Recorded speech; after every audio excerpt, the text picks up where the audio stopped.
Buenas noches, apreciada audiencia. Les saluda el pastor Manuel Castillo, de la Primera Iglesia Evangélica Bautista de Lima. En el marco de esta Semana Santa, te invito para hoy martes, que vamos a desarrollar el tema La traición de Judas, fundamentada en el Evangelio según Juan, capítulo 18, versículos del 2 al 5. Y es mi privilegio presentarles al ponente, al hermano Edward Torres.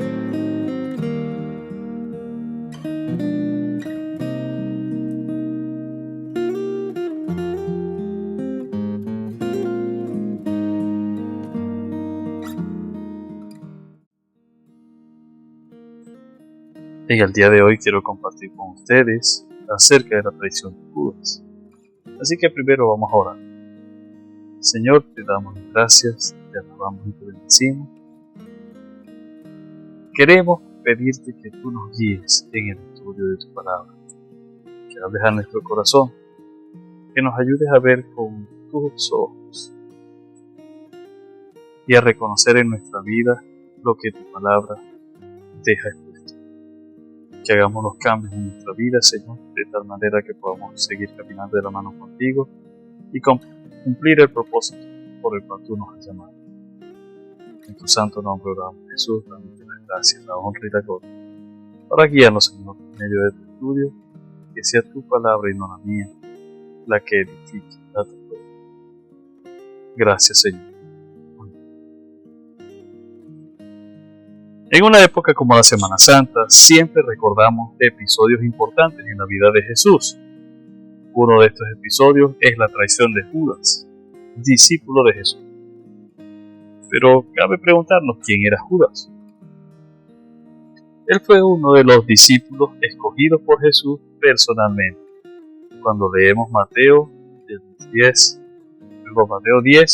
del 1 al 4, encontramos cómo el Señor Jesús, después de haber estado orando, viene y escoge a sus 12 discípulos, y el último es Judas. Y hace hincapié, Judas Iscariote, hijo de Simón. Algunos piensan que Judas provenía de la provincia de Queiros, por lo cual lo hacía el único judío autóctono en medio del grupo de discípulos del Señor.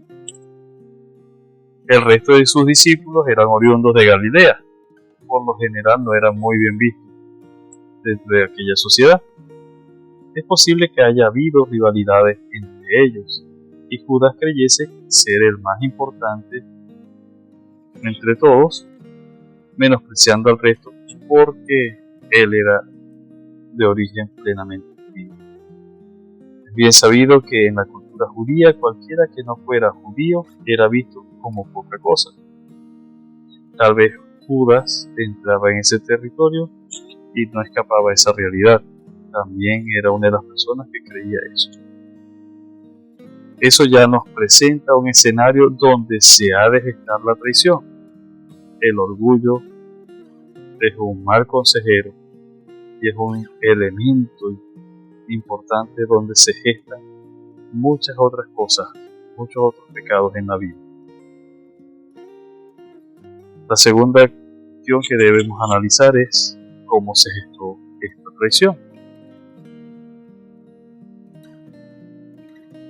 Jesús explicó en varias ocasiones que no se puede servir a dos señores. Y lo dice en Mateo 6:24. Ninguno puede servir a dos señores, porque o aborrecerá al uno y amará al otro, o estimará al uno y menospreciar al otro. No podéis servir a Dios y a la riqueza. En Judas se cumplía esta verdad. Él amaba la riqueza, era codicioso, y su codicia lo llevó al extremo. Para colmo de males, él era quien administraba los fondos del Señor Jesús y su grupo de discípulos. En el Evangelio de Juan, capítulo 12, del 1 al 11, se narra la historia de la mujer que ungió a Jesús. Allí vemos con claridad en el versículo 4 en adelante, dice de la siguiente manera: y dijo uno de sus discípulos, Judas Iscariote, hijo de Simón, el que le había de entregar, ¿por qué no fue este perfume vendido por 300 denarios y dado a los pobres? Pero dijo esto no porque se cuidara de los pobres, sino porque él era ladrón y teniendo la bolsa sustraía de lo que se echaba en ella. Vemos en estos versículos del 4 al 6 cómo Judas no vio con agrado esa ofrenda voluntaria de corazón que hizo esta mujer, en este caso, este pasaje muy particular, María, la hermana de Lázaro, porque este era un perfume muy costoso, era un perfume que valía 300 denarios, y él pone como excusa que se pudo haber vendido y haberlo dado a los pobres. Qué excusa más conveniente. Pero la realidad es que él metía la mano en los fondos. Los pasajes paralelos a este narran que después de este incidente, Judas buscó ocasión para entregar a Jesús. No sabemos exactamente por qué tan profundo y qué tan impactante fue esta experiencia con Jesús. Tal vez él en su corazón le había dado muchas oportunidades a Jesús de manifestarse como el Mesías que él estaba esperando y como muchos de su época también esperaban.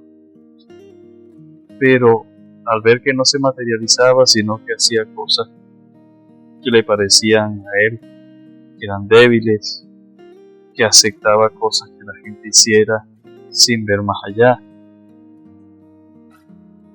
es posible que todo esto desanimara profundamente a Judas y pensara que tenía que hacer algo para obligar a Jesús a manifestarse como realmente era, un líder militar que venía a liberar a su pueblo.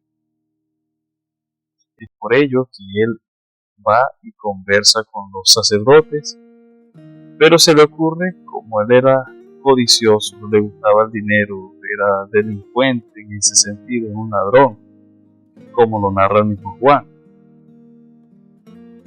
se le ocurre decirle a los sacerdotes: ¿qué me darán si se los entrego? Qué terrible pregunta.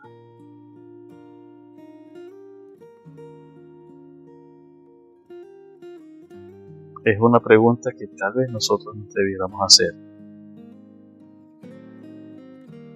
¿Por qué cosas estamos cambiando nosotros a nuestro Señor? ¿Qué nos está dando el mundo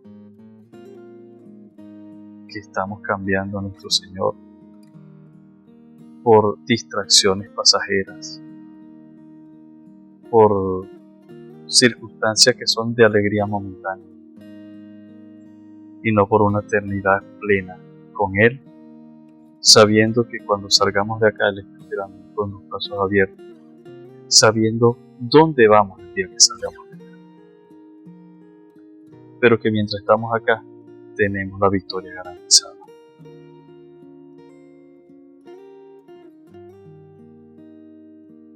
Por eso Él estaba procurando, después de que habló con los sacerdotes, estaba buscando la oportunidad para entregar a Jesús. Interesante que los sacerdotes ofrecieron darle 30 monedas de plata. Cuando comparamos las 30 monedas de plata con las 20 monedas de plata por las que vendieron a José, nos damos cuenta que no había cambiado mucho el costo de un esclavo para la época. Desde la época de José a la época de Jesús, no había cambiado mucho el precio de un esclavo, y lo que le ofrecieron a Judas fue el precio de un esclavo. Así veían los sacerdotes a Jesús, como alguien sin valor, como alguien que no merecía la estima que el pueblo le tenía. Y Judas, con su actitud, convalidó esa creencia de Dios.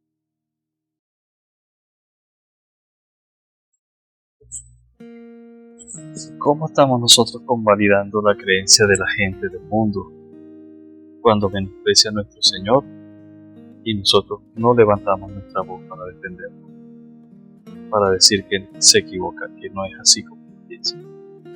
Y no estamos hablando de que entremos en diatribas o en discusiones estériles. Estamos hablando que demostremos con hechos que la gente se equivoca.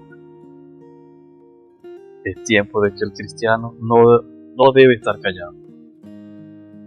En esta época, si nosotros seguimos callando, el mundo y el diablo van a seguir tomando más terreno. Alguien tiene que decir hasta aquí. Y si no lo hacemos nosotros los cristianos, nadie más lo hará.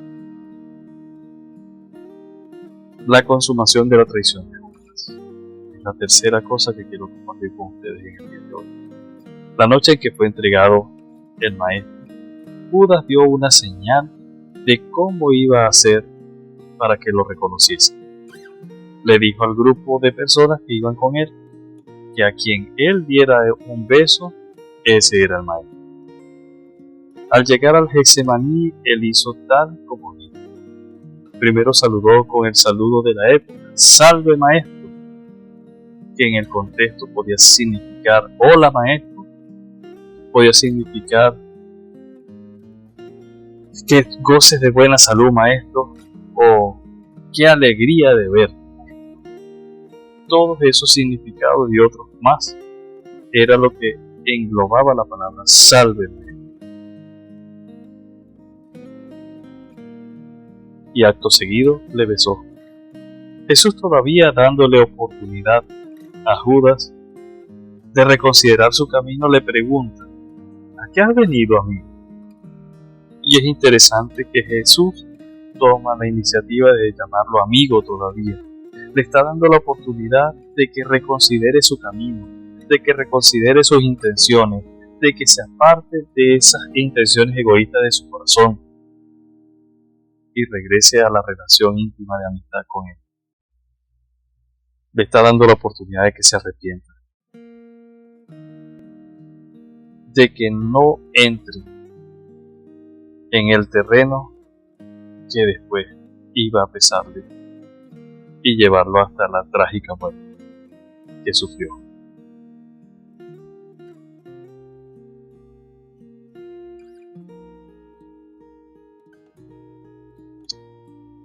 Esa expresión de amigo era la oportunidad, la invitación que Jesús le hizo a Judas. Pero él continuó por el camino que se trazó.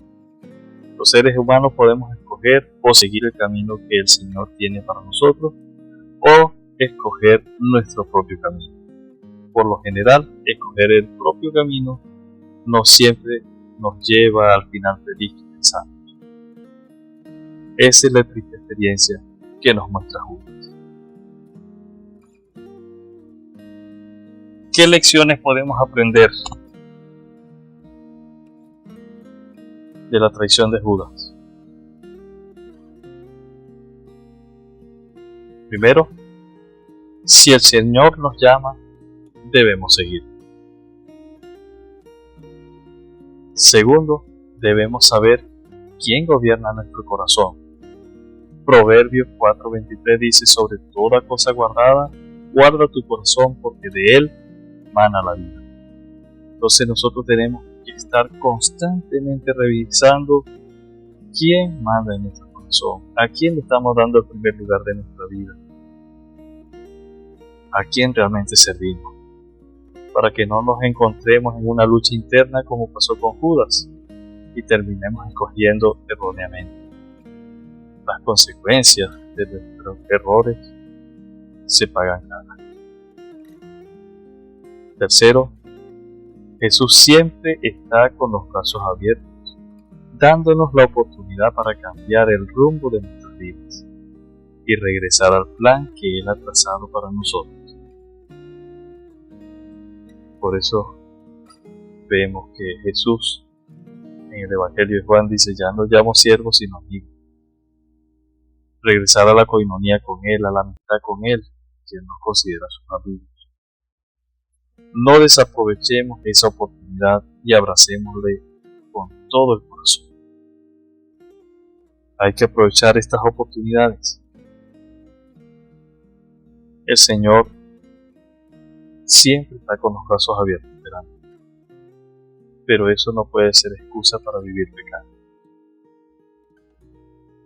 Y finalmente, lo cuarto que podemos encontrar acá, aunque no es lo único, ahí podemos encontrar muchas cosas, pero creo que con 4 elementos para reflexionar tendremos suficiente. Es que cada día debemos estrechar más nuestra relación con Dios, para que cuando venga el momento de la prueba, no salgamos corriendo como Judas y lo traicionemos. Sino que podamos escuchar de nuestro Señor decir las siguientes palabras: buen siervo y fiel, en lo poco has sido fiel, en lo mucho te pondré. Entra en el gozo de tu Señor.